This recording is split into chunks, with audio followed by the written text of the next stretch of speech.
Hello and welcome back to Learn Energy Healing. Today's video is just going to be talking about the astral because I think it's quite a poorly understood subject, and it's a good thing to go over to understand the next healing advice I will be going on about in the next video.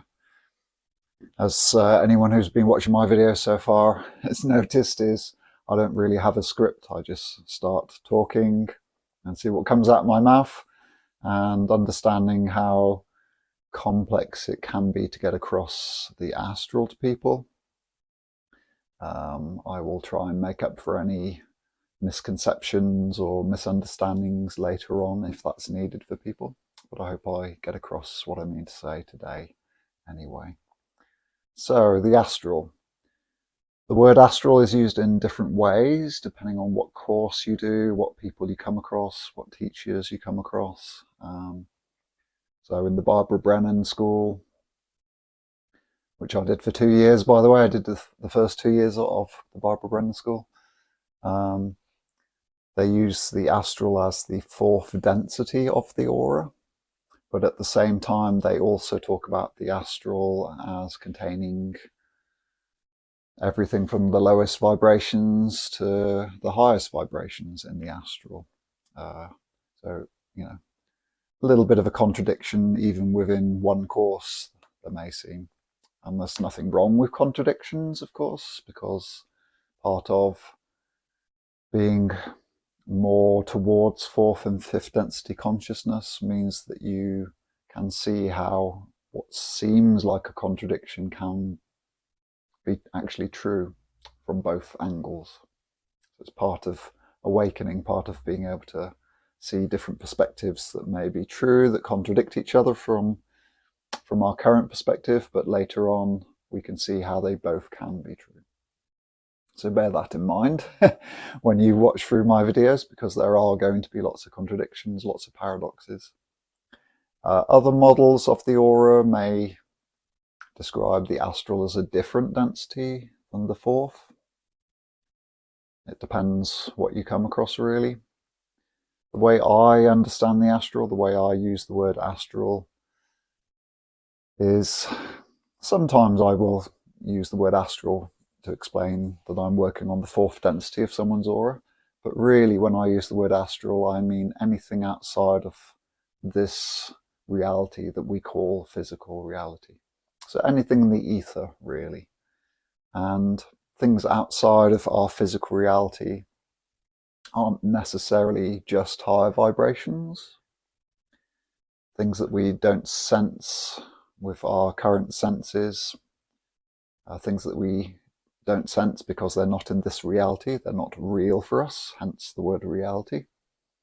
Doesn't just consist of things that are higher vibration than us. They also include lower vibrational things. So in the astral, what you will find is there's everything you've ever possibly imagined there, and plenty of, well, an infinite number of other things that you may not have ever imagined or thought of that exist there too, because they've been thought up and created by other people and other beings and other civilizations and other dimensions. So that all exists in the astral. So from the lower vibration in the astral, you have demons and really low vibrational things, parasites, that kind of things. You have animals, you have different plants and trees, some which talk, by the way. And then, of course, you have in the astral things that very much resemble Earth.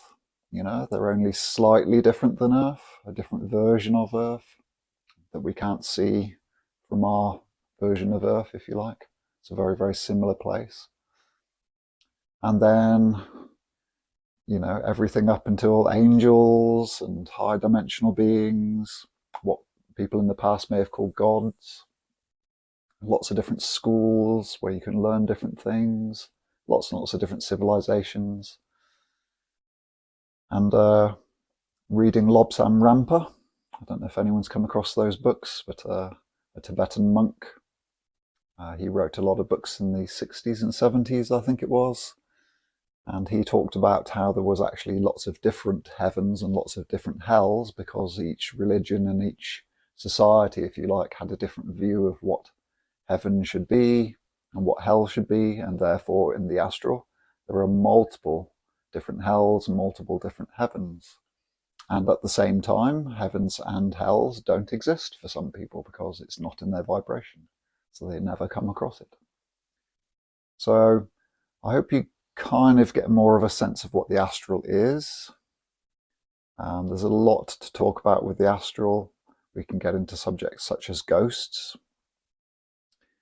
We can get into subjects like demons, angels, high vibrational beings, because they all exist there in the ether. So that's another word you could use for the astral, is ether. Though ether also really represents a form of energy. So I'll try not to get tongue-tied there and mix things up. But yes, the astral is basically everything that exists that isn't what we can currently exist from this reality. Some people can perceive into it to some degree, which if you are following my lessons, you may start to sense things, or maybe you already do. Maybe you already are sensing things beyond the physical to one degree or another. So that's really the astral. I say this because, a lot of people think it's just one thin, layer of density of energy, whereas in fact it's much larger, much wider than that. It's like a zoo out there. All sorts of animals, all sorts of low vibrational beings, high vibrational beings. And yeah, understanding that, knowing that different people have different perceptions of what the astral is, different ideas, different beliefs of what the astral is useful for your healing. It helps you explain things better to other people, understand them better, and it helps you understand what might be best to say to someone so as not to cause more issues.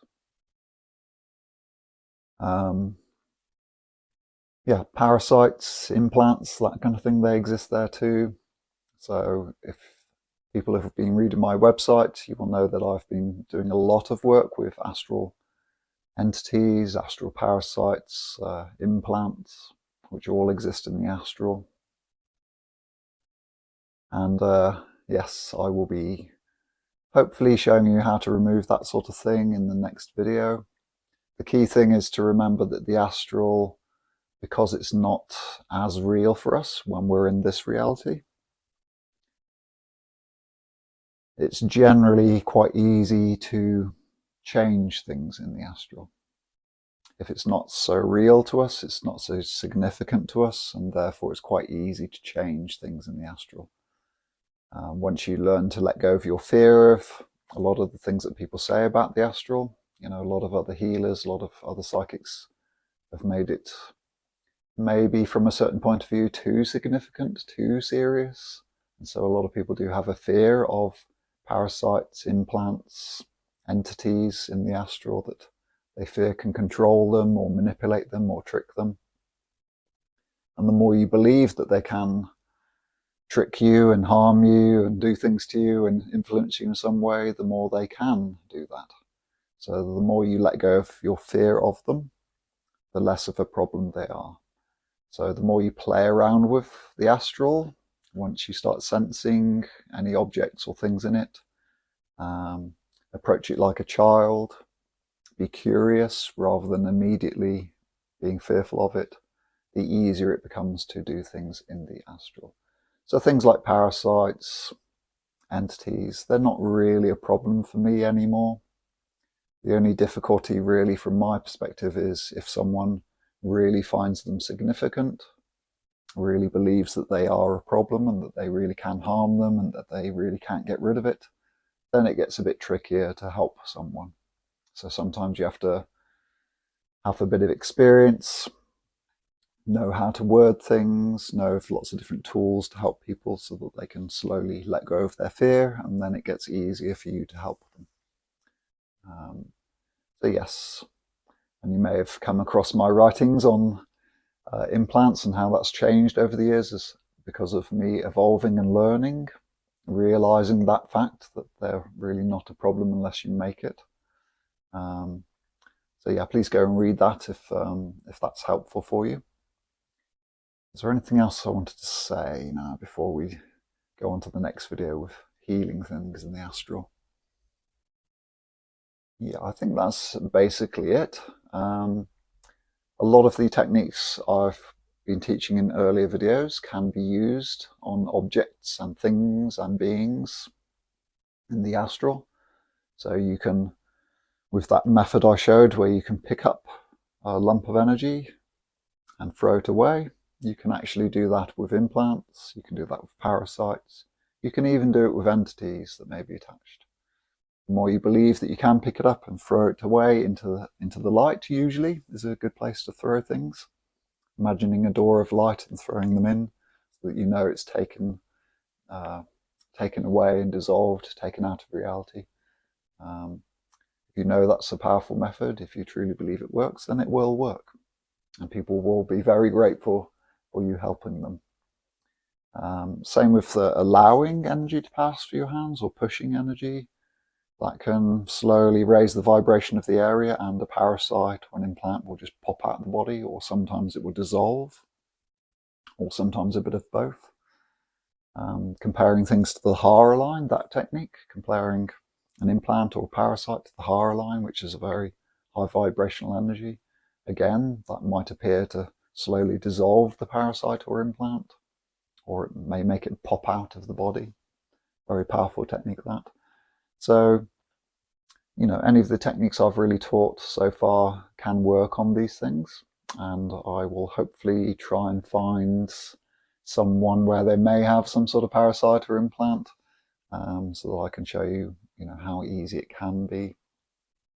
And yes, I think that's about it. If you want to know more about the astral, I do recommend the videos, the series of videos actually, that Marie Soireau has made on her channel. Whether or not you believe she's an ET or not doesn't really matter. I do find that the information provided about the astral, or the video she's done about ghosts and demons and what the astral is very complete and very useful, I find. It gives various different perspectives of what the astral is. So if you do want to find out more about the astral, how I perceive it, because I very much agree with what she's said on those videos, then please go and visit those videos. I'll put some links below this video so that you can find those more easily. One thing I'd like to add before I finish on this video is perceptions of the astral. So I briefly mentioned this earlier, but different people will have different perceptions of the astral because of the law of mirrors. You know, the law of you get out what you put in, and like attracts like. So a lot of people will perceive the astral very differently to other people. You may well notice that if you go to one healer, they will say, oh, you have an astral parasite. And if you go to another healer or psychic, they will say, no, that's not a parasite, that's an implant. And they will see it completely differently. So the first healer might see it as some sort of organic octopus-shaped thing, and then another healer might say, no, that's an implant. It looks much more technological to me. And then another healer or psychic may say, no, that's an entity. And then yet another healer will say, well, that's just stagnant energy. That's not necessarily anything good or bad. It's just energy that you've stopped moving. So, you know, a lot of people will perceive different things, and that might lead you to believe that one healer or psychic is right and the rest are wrong, because that's what we tend to believe as humans, that there is only one answer, that there's only one right answer. And it's not the same in the astral. You will see different things based on your beliefs. You will see different things based on your vibration. And I'm not just talking about the beliefs that you are aware of in your mind, but also beliefs that are stored within your subconscious that you're not fully aware of. and even things in your unconscious. So don't be surprised if you come across things or see things in a certain way that you didn't think that you would see. Another good example of seeing different things in the astral is when people have near-death experiences. So when you die, you go to the astral, you cease being in this, what we call physical reality, and we go into the ether, and like attracts like, and therefore the astral will mirror back to you what you believe. And so different people who come back from the death, come back to their body, will talk about the afterlife in a different way. They will talk about the astral, in other words, in a different way. So if you look at people who are Christian, for example, and they have a near-death experience, and therefore their spirit, or their soul, if you like, leaves their body and they explore the astral, they are much, much more likely to see figures that are related to their religion, to their beliefs. So they're not going to see figures from other religions. They're not going to see heaven or hell or angels in the same way as someone in a different religion. And so they will come back to their body and say, I saw, Saint David, or whatever figure that they really like, or their loved ones, and they come back and they say, oh, it's true, my religion must be the right one because that's what I saw. And then you see near-death experiences of someone from a different religion, and they will see nothing of the Christian figures. They will see completely different figures. They may well still see their family, because a lot of people do believe that you see your family when you pass over. And so, again, they may come back and say, oh, it's true, our religion is the right one because I saw this and that when I was outside of my body, when I was dying, but I came back. And then yet again, there may be people who aren't religious at all. Maybe they're atheist. And they will see completely different things again. They won't see anything in terms of religious symbology or figures or anything related to any of the Bibles. And so they may come back and say, well, the different religions are rubbish because I didn't see any of that when I was on the other side. Or, of course, if it's in their subconscious, if a lot of their ancestry were very, very religious and it's still in the subconscious, still in the cellular memory of their body, even if they do logically think that they're not religious, they may still have a religious experience based on what's stored in their physical body. And then again, there are people who don't have any clue about the afterlife. They don't believe anyone or anything really, and they can have much more random experiences in a near-death experience. So there's a lot of evidence that points to these laws that we talk about in spiritual circles, that you get out what you put in, the law of mirrors being very true, because when you pass to the other side, people see completely different things. They go to completely different places, have completely different experiences. And even outside of near-death experiences, like I was explaining, different psychics and different healers will see things completely differently. Completely differently. It's not that they're wrong, it's just that they have a completely different perspective. And it may well be that one healer more aligns with your perspective, and therefore your mind, your ego is more open to them. You're more willing to receive healing from that person, and therefore the healing may be more successful from that. But it may also be the case that you might have more success with someone who doesn't actually believe the same way you do, because there's something in your subconscious or unconscious that actually does align with them, even if you don't consciously align with them, if that makes sense. So I say these things so that you're more open to what the astral is, so that you're more open to what people say when they come to you for healing, and so that you're more open to what they say too, so that you don't start thinking, no, you're wrong, or you're stupid or something. You're more in line with, okay, that's your reality, and therefore you're more likely to choose to go into their reality and help them within that reality and help them out of that reality if they wish to. So that's why I still help people with implants, even though I don't experience them myself anymore. I still choose to see as best I can how the person who comes to me sees things in the astral or senses things in some way, and help them from their perspective, so that I'm more successful in helping them.